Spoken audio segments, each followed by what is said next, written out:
2024 সালের জুলাই মাসে বৈষম্যবিরোধী ছাত্র আন্দোলনে বগুড়ায় 15 জন বীর সন্তান তাদের জীবন উৎসর্গ করেন।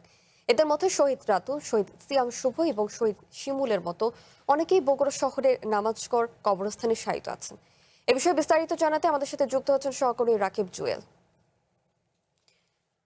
জুয়েল, নিহতদের মামলার আসলে কতটুকু অগ্রগতি হয়েছে, সেই সাথে হচ্ছে যারা আহত হয়েছেন তারা কি বলছেন, বিচার কাজ কতটুকু আগিয়েছে সে সম্পর্কে জানাবেন।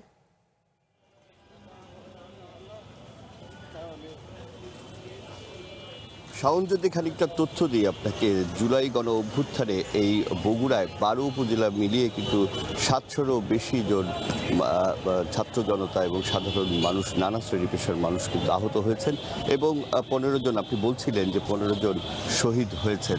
এবং আমরা যদি বলি যে এই 12 উপজেলা মিলিয়ে 30টি মামলা হয়েছে।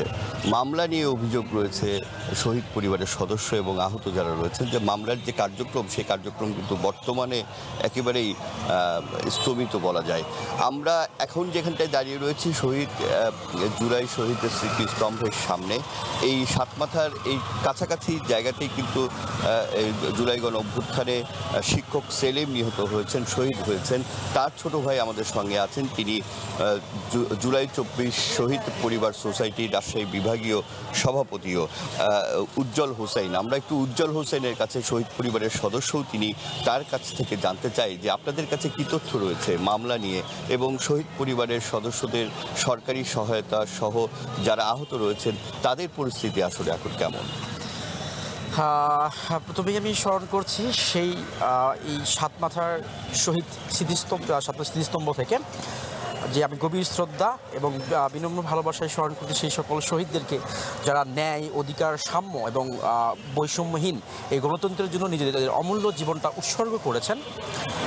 আজকেই এই যে উত্তরবঙ্গের অন্যতম হটস্পট ছিলেন এই সাতমাথা স্কয়ার, যেখানে আমাদের প্রায় আন্দোলন করতে গিয়ে আমাদের প্রায় 15 জন শহীদ হয়েছেন, যার মধ্যে বগুড়াতে শহীদ হয়েছেন 8 জন, আর বাকি 7 জন ঢাকাতে শহীদ হয়েছেন। এবং প্রায় 707 জন আমাদের জুলাই যোদ্ধার রয়েছেন, যারা অনেকেই অঙ্গহানি রয়েছেন। এর মধ্যে আমাদের এ ক্যাটাগরির রয়েছেন 15 জন, বি এবং সি ক্যাটাগরি। তার মধ্যে আমাদের অনেকেই রয়েছেন অঙ্গহানি, আমাদের যাদের চোখ আলো দেখতে পারে না, এরকম বেশ কয়েকজন রয়েছেন। তাদের চিকিৎসার এখন কি অবস্থা? তাদের চিকিৎসাটা খুব সম্ভবত বা কিছু জনকে থাইল্যান্ডও পাঠানো হয়েছে চিকিৎসার জন্য, বাট এখনও অনেকেই চিকিৎসার জন্য বিভিন্ন হাসপাতালে রয়েছেন যাদেরকে সঠিকভাবে চিকিৎসা হচ্ছে না। এটা আমি সরকারের কাছে বিনীত আবেদন রাখবো, তারা যেন এই জুলাই যোদ্ধাদের যারা খুব বেশি আহত, তারা যেন যথেষ্ট চিকিৎসার ব্যবস্থা করে। 30টি মামলা হয়েছে, সেই মামলাগুলোর এখন সবশেষ কি পরিস্থিতি? মামলাগুলোর লাস্ট যে পরিস্থিতি, আমাদের বগুড়াতে বৈষম্য বিরোধী থেকে প্রায় 30টা মামলা হয়েছে। এর মধ্যে 24 থেকে 25টা মামলার চার্জশিট ইতিমধ্যে গঠিত হয়েছে এবং প্রায় বগুড়া জেলা পুলিশের তথ্য অনুযায়ী প্রায় 200 জন আসামিকে গ্রেপ্তার করতে সক্ষম হয়েছে। এর মধ্যে আমি বিশেষভাবে ধন্যবাদ জানাই বগুড়া জেলা গোয়েন্দা ডিবির ইনচার্জ ইকবাল বাহার ভাইকে, যার নেতৃত্বেই প্রায় আমাদের 150 জন আসামিকে গ্রেপ্তার করা হয়েছে।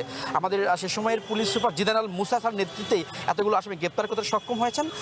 কিন্তু আমরা খুবই হতাশ যে এই সরকারের আমলে এসে মামলা বা আমরা বিশেষ করে যে আসামি গ্রেপ্তারটা খুব বেশি লক্ষ্য করছি না।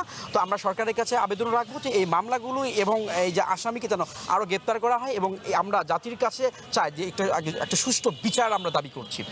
ধন্যবাদ। শুনছিলেন শাওন যে এই শহীদ পরিবারের সদস্য যারা, তাদের কিন্তু এখন প্রধানত দাবি যে এই মামলাগুলোর সচল হোক এবং সঠিক প্রক্রিয়ায় বিচারের ব্যবস্থা করা হোক খুব দ্রুত সময়ের মধ্যে।